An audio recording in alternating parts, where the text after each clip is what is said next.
Welcome to మన Bheemili news. ముందుగా bulletin లో హెడ్లైన్స్.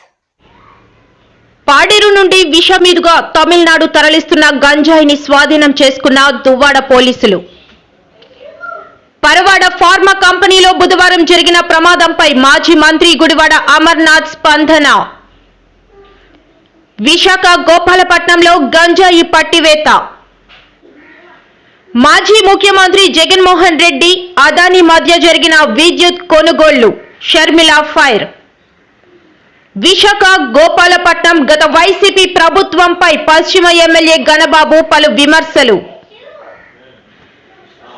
పరవాడ ఠాకూర్ ఫార్మా పరిశ్రమలో జరిగిన ప్రమాదంలో 2 కార్మికులు చనిపోవడం చాలా బాధాకరం.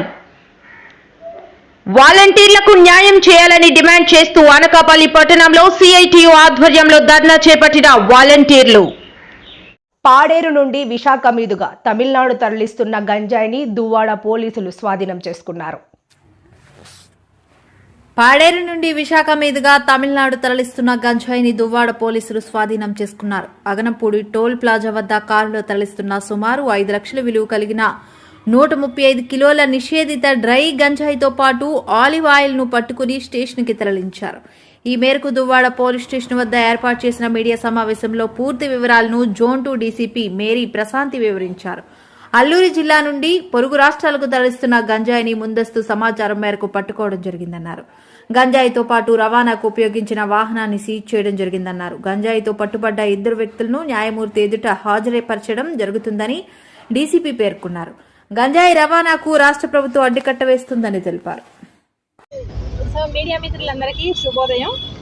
నిన్న అంటే 27వ తారీఖు ఉదయం 10 గంటల సమయంలో మన టాస్క్ ఫోర్స్ పోలీసులకు రాబడిన సమాచారం మేరకు అగరంపూడి టోల్ గేట్ సమీపంలో మన దువ్వాడ పోలీసులు వాహన తనిఖీలు చేపట్టారు. ఆ చెకింగ్లో ఒక విశాఖపట్నం నుంచి అనకాపల్లి సైడ్ వెళ్తున్న ఒక వెహికల్ని చెక్ చేయగా 2 ఉన్నారు. అందులో వాళ్ళని మనం అదుపులోకి తీసుకొని ప్రశ్నించిన మేరకు ఆ వెహికల్లో గంజాయి హ్యాష్ ఆయిల్ ఉన్నట్లు వాళ్ళు మనకు తెలియజెప్పారు. అదే మనం తనిఖీ చేసి నియర్లీ 2 కిలోల బరువు గల 67 బ్యాగ్స్ అంటే 135 కిలోల గంజాయి, అప్రాక్సిమేట్ 20 లక్షల విలువ గల గంజాయిని మనం స్వాధీనం చేసుకోవడం జరిగింది. ఆ 2 ముద్దాయిల్ని రిమాండ్కి పెట్టడం జరిగింది. వీళ్ళలో ఒకరు ముద్దాయి దుర్గారావు అని గన్నవరం కృష్ణా జిల్లాకు చెందిన అతను, ఇంకొకతను శివరామకృష్ణ ముస్నూరు మండలం ఏలూరు. సో వీళ్ళని రిమాండ్ పెట్టడం జరిగింది. వీళ్ళ మీద పాత కేసులు ఏమన్నా ఉన్నాయో చూసి అవి కూడా తగిన చర్య తీసుకుంటాం. మన రాష్ట్ర ప్రభుత్వం చాలా ప్రతిష్టాత్మకంగా ఈ గంజాయి అన్నది సమూలంగా నిర్మూలించాలి. ఈ any kind of NDPS material అన్న దాని మీద డీజీపీ గారి ఆదేశాల మేరకు, సిపి గారి ఆదేశాల మేరకు విశాఖపట్నంలో చాలా రెగ్యులర్గా మనం ఈ గంజాయి గురించి తనిఖీలు చేయడం జరుగుతుంది.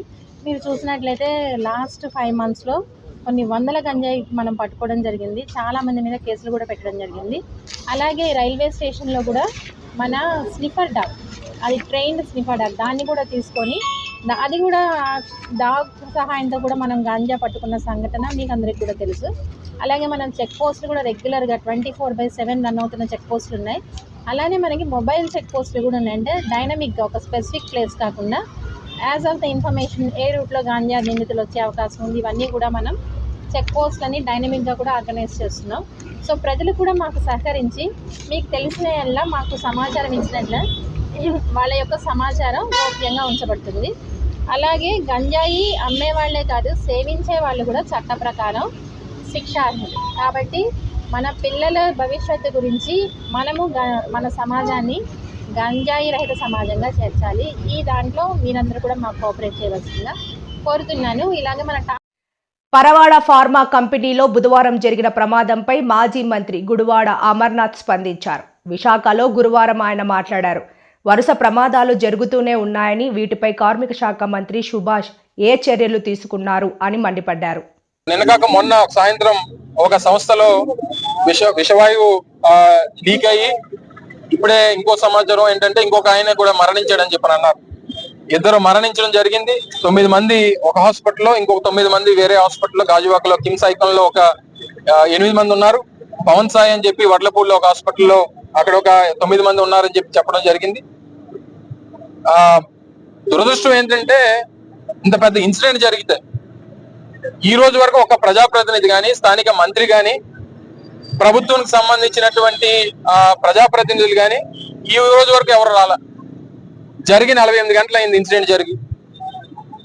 అసలు మొన్న ఎసెన్షియా ఫార్మాలో ఒక ఇన్సిడెంట్ జరిగి అక్కడ 15 మంది చనిపోయారు. తర్వాత ఇంకొక యూనిట్ లో ఒక 4 చనిపోయారు. ఇప్పటి వరకు ఒక లేబర్ మినిస్టర్ ఫ్యాక్టరీస్ బాయిలర్స్ సంబంధించినటువంటి ఏదైతే ఈ ఇన్సిడెంట్ సంబంధించినటువంటి మినిస్టర్ ఎవరైతే ఉన్నారో ఇప్పటి వరకు నాకు తెలిసి ఆయన విశాఖపట్నం వచ్చినట్టు లేడు. ఇంకా స్థానిక మంత్రి గారు అయితే వారికి ప్రెస్ మీట్లకే సరిపోయింది సమయం. వారికి జగన్మోహన్ రెడ్డి గారిని తిట్టడానికి ఎటకారంగా మాట్లాడడానికి వారికి ఆ సమయం సరిపోయింది. వారికి అంటే ఎసెన్షియా ఫార్మాలో చనిపోతే ఇది ప్రపంచవ్యాప్తంగా దీని మీద డిస్కషన్ జరుగుతుంది కాబట్టి ₹1 మీరు ఇస్తారు. నేను ఈ రోజు వైఎస్ఆర్ కాంగ్రెస్ పార్టీ తరఫున కూడా మేము డిమాండ్ చేస్తా ఉన్నాం. గతంలో ఏదైతే ఎక్స్గ్రేషియా అప్పుడు వారికి ఇచ్చారో ఇప్పుడు చనిపోయినటువంటి కుటుంబాలకు కూడా ఆ రకంగానే ఇవ్వాలి.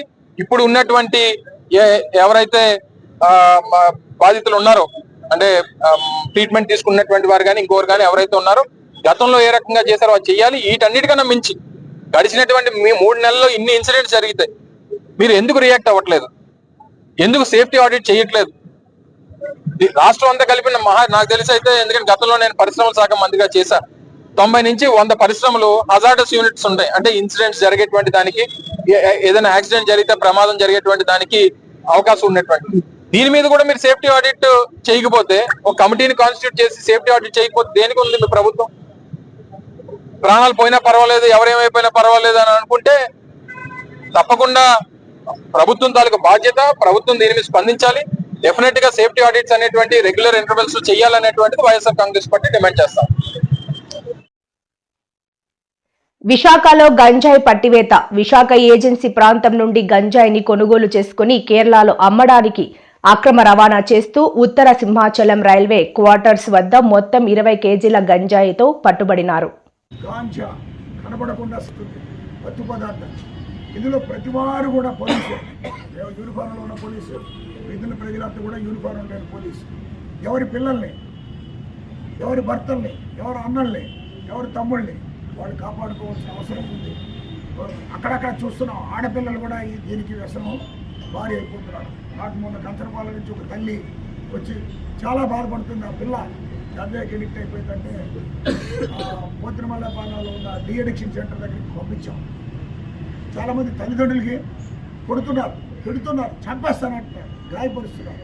దాని ప్రభావంలో కొంతమంది తల్లిదండ్రులు అయితే నా దగ్గరికి వచ్చి మా కుర్రోడు కొట్టేయండి అంటున్నారు, చంపేయండి అంటున్నారు, జైలుకి పంపించేయండి అంటున్నారు, చివరికి చంపేయండి అంటున్నారు. అంటే ఎంత బాధపడుతున్నారో చూడాలి. కాబట్టి మనం ప్రతివాడు కూడా ఈ సమాజంలో గంజాయి అన్నది ఇది ఎక్కడో ఒక దగ్గర ఎవరికో ఒకరు కనబడుతుంది. కాబట్టి దాన్ని మా కమిషనర్ గారు కూడా ఒక నెంబర్ ఇచ్చారు. 24 గంటల ఆయన మీరు ఎప్పుడు ఫోన్ చేసినా ఎత్తుతారు. ఎప్పుడు ఫోన్ చేసినా ఎత్తుతారు. విశాఖపట్నం సిటీలో హైయెస్ట్ వర్క్ చేసింది ఆయన. ఎప్పుడు ఫోన్ చేసినా ఆయన ఎత్తుతారు. కింద వాళ్ళు అలర్ట్ చేస్తారు, పట్టుకుంటారు. ఆయన నెంబరు 7950955799. ఎవరికి కూడా సమాచారం బయటకు పక్కనవ్వకుండా సమాచారం ఇచ్చిన వాళ్ళందరూ కూడా వాళ్ళ సమాచారం ఏమీ బయటపడకుండా మేము ఈ డ్రగ్ రహిత ఆంధ్రప్రదేశ్ లక్ష్యాన్ని చేరుకోగలం. దయచేసి ఆ నెంబర్కి చెప్పండి. లేదా 9440796008 9440796008 అది ఏసీపీ వెస్ట్ నెంబర్. దానికైనా ఎవరైనా చెప్పచ్చు. అలాగే పెందుర్తి సే 9440796039 944079 కామన్ 96 కామన్. నాది 008 పెందుర్తి సిఐ గారిది 039, గోపాలపట్నం సిఐ గారిది 020 9440796020. డైల్ 100 112 కొట్టినా, డైల్ 100 కొట్టినా ఇమీడియట్గా 5 నిమిషాల్లో ప్రత్యక్షం అయిపోతాం. మాకు రాత్రి లేదు, పగలు లేదు, ఎండ లేదు, చలి లేదు, వాన లేదు, ఎండ వాన ఏమీ లెక్క చేయకుండా ఈ గంజాయి రహిత ఆంధ్రప్రదేశ్ కోసం మేము నిరంతరం పనిచేస్తాం. మీ ముందు ఉంటాం. మీరు ఇచ్చే సమాచారాన్ని మీ వివరాలు ఎవరికి తెలియజేయకుండా మేము చేస్తాం. ఇచ్చే సమాచారం బట్టి మీకు పారితోషికం కూడా ఇస్తాం. ఇదంతా మా తాపత్రయం ఏంటంటే పిల్లలు మాకు ఉన్నారు, మీకు ఉన్నారు, మాకు అన్నదమ్ములు, మీకు అన్నదమ్ములు ఉన్నారు. వీళ్ళెవరు ఈ గంజాయి బారిన పడిపోయి నిర్వీర్యాలు కాకుండా, కుటుంబాలకు దూరం కాకుండా ఉండాలన్నదే మా ఉద్దేశం. కాబట్టి మా విన్నపాన్ని మన్నించి ప్రజల ముందుకు వచ్చి ఈ నెంబర్లకు తెలియజేస్తే మేము వెంటనే చర్య తీసుకుంటాం. కాబట్టి ఈ పత్రికా సోదరులందరికీ కూడా మా హృదయపూర్వక ధన్యవాదాలు తెలియజేసుకుంటూ ఈ విషయాన్ని మీరు అంతా కన్వే చేసి మీరు కూడా ఈ గంజాయి రహిత సమాజంలో భాగమైనందుకు మిమ్మల్ని కూడా నేను మా సిటీ పోలీస్ జరుగుతుంది. కేరళ రాష్ట్రం నుంచి శ్రీజిత్, పప్పచ్చన్, అజిత్ జాయ్ అనే ముగ్గురు ఇక్కడికి వచ్చి ఇక్కడ నుంచి ఏజెన్సీకి పోయి ఏజెన్సీ నుంచి చాలా మాజీ ముఖ్యమంత్రి జగన్మోహన్ రెడ్డి ఆదాని మధ్య జరిగిన విద్యుత్ కొనుగోళ్లు 1,750 కోట్లు ముడుపుల వ్యవహారంపై విచారణ జరిపించే విధంగా ఆదేశాలు ఇవ్వాలని ఇవాళ రాష్ట్ర గవర్నర్ ఎస్ అబ్దుల్ నజీర్ ని కలిసి వినతిపత్రం సమర్పించిన షర్మిల అనంతరం ఆమె మీడియాతో మాట్లాడారు.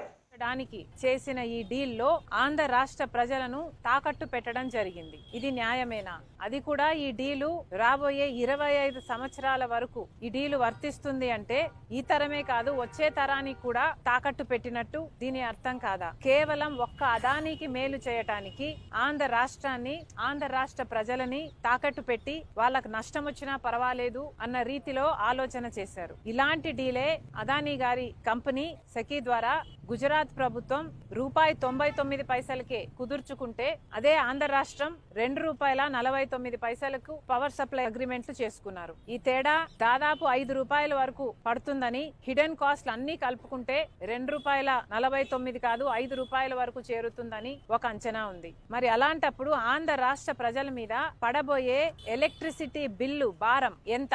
ఎన్ని లక్షల కోట్ల రూపాయలు ఆంధ్ర రాష్ట్ర ప్రజల నెత్తిన మోపపోతున్నారు? ఒక ప్రభుత్వము ఎక్కువ ధరకు కరెంటు కొనుగోలు చేయాలి అని పవర్ సప్లై అగ్రిమెంట్లు చేసుకుంది అంటే దానికి అర్థం ఎక్కువ చెల్లించేది ఎవరు? ప్రజలు కాదా? డిస్కాంలేమో ఎలక్ట్రిసిటీ సప్లై చేసిన తర్వాత బిల్లులు వసూలు చేసేది ఆంధ్ర రాష్ట్ర ప్రజల దగ్గర నుంచి. మరి అలాంటప్పుడు ఈ భారం అంతా ఆంధ్ర రాష్ట్ర ప్రజల నెత్తిన మోపడం కాదా? ఇది ఎక్కడి న్యాయం అని అడుగుతున్నాం. ఎందుకని ఇంతవరకు కూడా అటు కేంద్ర ప్రభుత్వం అయినా ఇటు రాష్ట్ర ప్రభుత్వం అయినా ఒక్క ఎంక్వైరీకి కూడా ఎందుకు కమిషన్ చేయలేదు అని ప్రశ్నిస్తుంది కాంగ్రెస్ పార్టీ. ఈ అవినీతి బయటపడింది, డిస్కవర్ చేసింది మన ఏజెన్సీలు కాదు. భారతదేశానికి సంబంధించిన ఈడీఓ, భారతదేశానికి సంబంధించిన సిబిఐఓ అవినీతి జరిగిందని అదానీ లాంటి వాడు ఆంధ్ర రాష్ట్రానికే 1,750 కోట్ల రూపాయలు లంచం ఇచ్చి ఒక డీల్ సంపాదించుకున్నాడని, మిగతా రాష్ట్రాలకు ఇంకొన్ని వందల కోట్ల రూపాయలు ఇచ్చి మిగతా రాష్ట్రాల దగ్గర నుంచి కూడా పవర్ సప్లై అగ్రిమెంట్లు డీళ్లు సంపాదించుకున్నారు అన్న విషయము మన ఏజెన్సీలు ఏవి బయట పెట్టలేదు. ఎంత సిగ్గుచేటు! ఇక్కడ మన దేశంలో జరిగిన అవినీతి ఎక్కడో అమెరికాలో బయటపడింది. ఇక్కడ ఎందుకు బయటపడలేదు? ఇక్కడ ఎందుకు డిస్కవర్ చేయలేకపోయారు? ఎందుకంటే ఈడీ అయినా, సిబిఐ అయినా, ఇన్కమ్ ట్యాక్స్ అయినా అన్ని అదానీ గారి చేతుల్లోనే ఉన్నాయి. ఎలక్షన్ కమిషన్ అయినా, ఆఖరికి ఏ ఏజెన్సీ తీసుకున్నా, ఆర్బీఐ అయినా, ఏ ఏజెన్సీ తీసుకున్నా ఈరోజు అన్ని మోడీ గారు తన గుప్పెట్లో పెట్టుకుని ఉన్నాడు. ఎంత సిగ్గుచేటు! మన దేశంలో ఈ అవినీతి డిస్కవర్ చేయలేకపోయాం. ఎక్కడో పరాయి దేశంలో, అమెరికాలో ఇంత అవినీతి జరిగింది అని ప్రపంచానికి తెలిస్తే ప్రపంచం ఇప్పుడు ఆంధ్ర రాష్ట్రంలో, మన భారతదేశంలో జరిగిన అవినీతి గురించి మాట్లాడుకుంటుంది అంటే ఇది సిగ్గుచేటు కాదా? మన దేశం పరువు అదానీ గారు తీస్తే రాష్ట్ర పరువు జగన్మోహన్ రెడ్డి గారు తీశారు. ఈ రోజు అంతర్జాతీయ స్థాయిలో అదానీ అవినీతి గురించి, జగన్మోహన్ రెడ్డి గారి అవినీతి గురించి, మిగతా ముఖ్యమంత్రుల గురించి, ఎవరైతే డబ్బులు తీసుకున్నారో వీళ్ళ అవినీతి గురించి అంతర్జాతీయ స్థాయిలో మాట్లాడుతున్నారు. మరి ముఖ్యంగా అవినీతి 2,100 కోట్లు ఇస్తే 86% అంటే 1,750 కోట్ల రూపాయలు అప్పుడు ముఖ్యమంత్రి జగన్మోహన్ రెడ్డి గారికే ఇచ్చామని సాక్ష్యాలు, ఆధారాలతో సహా ఈ ఏజెన్సీలన్నీ అక్కడ అన్ని సేకరించిన తర్వాత ఛార్జ్ షీట్ కూడా ఫైల్ చేసి ట్రయల్ కు వాళ్ళు రెడీ. విశాఖ గోపాలపట్నం గత వైసీపీ ప్రభుత్వంపై పశ్చిమ ఎమ్మెల్యే గణబాబు పలు విమర్శలు చేశారు. గోపాలపట్నం పశ్చిమ నియోజకవర్గ కార్యాలయంలో మీడియాతో మాట్లాడారు. ఆఖరికి చిన్న పిల్లలు తినేటువంటి చెక్కి ఏదైతే మిడ్ డే మీల్లో పెట్టేటువంటి వాటికి కూడా వాళ్ళకు కూడా బకాయిలు పెట్టింది గవర్నమెంట్, గత గవర్నమెంట్. సో ఎక్కడైతే బకాయిలో అవన్నీ కూడా తీరుస్తూనే నీరు చెట్టు బిల్స్ కానివ్వండి, హౌసింగ్ కూడా ఎక్కడికక్కడ టిట్కో హౌసింగ్ నిలిచిపోయింది. ప్రతి ప్రాజెక్టులు కూడా ఎక్కడ నిలిచిపోయినటువంటి అభివృద్ధికి పాత బకాయిలు చెల్లిస్తూనే, కొత్త పథకాలు అన్నీ కూడా వర్తిస్తూనే మనం భవిష్యత్తులో ఎక్కడ ఆధారపడకుండా ఒక విజన్ అంటూ పెట్టుకొని 2027 నాటికి ఏ రకంగా ఏ అంశాలపైన ఫోకస్ చేయాలి, 2036 నాటికి ఆంధ్రప్రదేశ్ రోల్ ఏంటి, 2047 నాటికి ఏ అంశాలు ఉండబోతున్నాయి. అందుకని ఆర్టిఫిషియల్ ఇంటెలిజెన్స్ని కూడా అడ్మినిస్ట్రేషన్లో కూడా చూపించి, ఇటీవల కాలంలో మీరు టౌన్ ప్లానింగ్ మున్సిపల్ యాక్ట్ కూడా చూశారు. మున్సిపల్ పాలసీలు కూడా రాబోయే కాలంలో చాలా సరళీకృతం చేస్తున్నాం. ఎక్కడ కరప్షన్ అవకాశం లేకుండా, ఒకవైపు ప్రభుత్వానికి ఆదాయం వచ్చే విధంగా, పేదవారికి ఎక్కడ కూడా భారం పడకుండా ఈరోజు అభివృద్ధి సంక్షేమం అందాలనే ఉద్దేశంతో నూతన విధానాలు తీసుకురావడం. ఏ పాలసీ తీసుకున్న మద్యం ధరలు తగ్గించడమే కానీ నాణ్యత పెంచాలనే ఆలోచనతో ఒక పాలసీ తీసుకురావడం జరిగింది. ఈరోజు ప్రజామోదం వచ్చింది.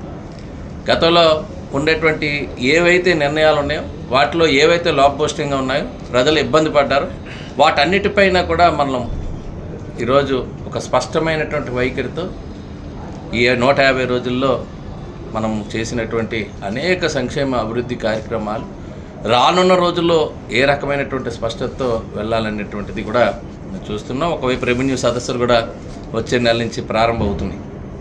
దానికి కూడా కారణం గతంలో జరిగినటువంటి తప్పిదాలు, భూములకు సంబంధించి కానీ, రికార్డులకు సంబంధించి కానీ, సర్వేలకు సంబంధించి కానీ, గ్రామీణ ప్రాంతాల్లో అయితే శిలా పలకాలపైన కేవలం అంటే ప్రచారార్భాటంగా నిలిచిపోయినటువంటివి ఈరోజు అందరికీ కూడా వారి భూ హక్కులు కలిగించే విధంగా, భూ హక్కులపైన వాళ్ళ తాతల తండ్రులు ఇచ్చినటువంటి ఆస్తులపైన ఈరోజు ప్రభుత్వంలో ఉండే పెద్దలు ప్రచారం చేసుకోవడం కానీ, మరి ఫోటోలు పెట్టడం కానీ, ఇలాంటి నిర్ణయాలన్నీ కూడా ఈరోజు అప్పుడు ప్రచారానికి ఇచ్చినటువంటి ఆర్భాటం, రంగులు వేసుకోవడం కానీ, పంచాయతీ కార్యాలయాలకి, ఇళ్లకి కానీ, టిట్కో హౌసెస్ కానీ అన్నిటికీ కూడా రంగులు వేసేటువంటి కార్యక్రమం తప్ప, అవి కంప్లీట్ చేసి ఆ పథకాలు ప్రజలకు అందించాలనే ఆలోచన కంటే ప్రచారానికి ఎక్కువ ప్రాతినిధ్యం వహించారు.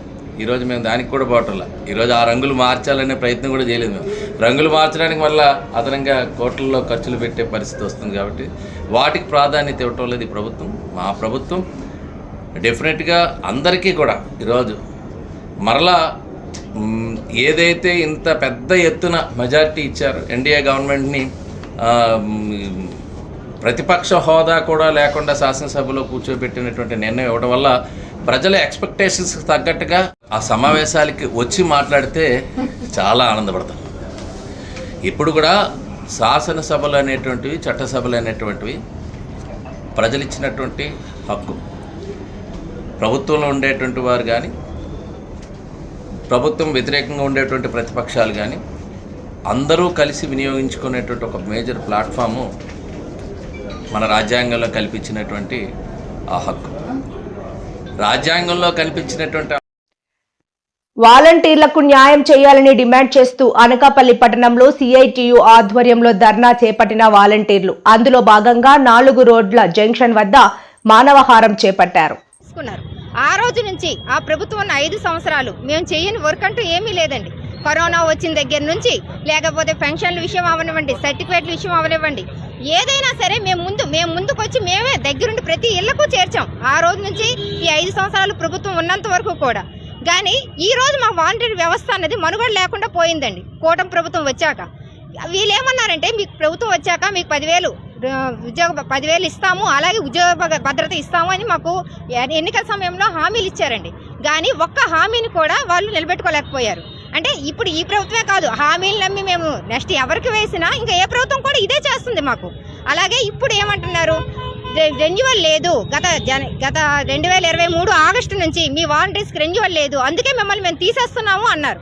మరి 2023 నుంచి రెన్యువల్ లేదు, ఓకేనండి. ఆ విషయం మీకు తెలియదా అండి? కొత్త ప్రభుత్వం వచ్చాక మీ ఎవరికి తెలియలేదా? 2023 నుంచి 2024 వరకు మాకు జీతాలు ఎలా పడ్డాయి? అసలు జీతాలు ఇచ్చారు, ఓకే. మరి అప్పుడంటే వాళ్ళకి తెలియదు. 2024లో ఎలక్షన్ టైంలో మన వైసీపీ ప్రభుత్వం అనేది పక్కకుంది. అప్పుడు 2 నెలలు ఎలక్షన్ కమిషనర్ మా వాలంటీర్ వ్యవస్థను చూసుకున్నారు. మరి అప్పుడు ఎలక్షన్ కమిషనర్ వారికి తెలియదండి రెన్యువల్ లేదు, జీతాలు వేయకూడదు అనే విషయం. తర్వాత కొత్త ప్రభుత్వం వచ్చిన తర్వాత ఆగస్టు 9వ తేదీన బాల వీరాంజనేయులు గారు ప్రెస్ మీట్ పెట్టి ఏం చెప్పారు, మీకు వైసీపీ ప్రభుత్వం మోసం చేసింది, మీకు రెన్యువల్ చేయలేదు, అందుకే మీకు ఇన్ని రోజులు మేము జీతాలు వేయలేకపోతున్నాం. కానీ మేము మాత్రం ఖచ్చితంగా రెన్యువల్ లేని దాన్ని రెన్యువల్ చేసి చూపిస్తాము, మీకు ఉద్యోగ భద్రత కల్పిస్తాము, మీకు 10,000 జీతం పెంచుతాము, వాలంటీర్ వ్యవస్థ ఉంచుతామని అతనే ప్రెస్ మీట్ లో చెప్పారు. మరి ఇప్పుడు ఏటైపోయిందంటే అది ఆ హామీ కూడా అంటే గెలిచిన ముందు ఇచ్చిన హామీ నెరవేర్చరు, గెలిచిన తర్వాత ఇచ్చిన ప్రెస్ మీట్లో చెప్పిన హామీ నెరవేర్చరు. అంటే వాలంటీర్స్ ఎలాగైనా బయటికి రారు. ఎలాగా 2 నెలలు అయిపోయిన తర్వాత చెప్పాము వాళ్ళకి అంటే ఉన్నారు మిమ్మల్ని ఉంచుతాము అంటే కొంచెం సైలెంట్ అవుతారు. ఇంకో 2-3 నెలల తర్వాత వాలంటీర్ వ్యవస్థ లేదు అంటే ఇంకా వాళ్ళు బయటికి రారు అనే నిర్ణయంతో చక్కగా చెప్పేశారు.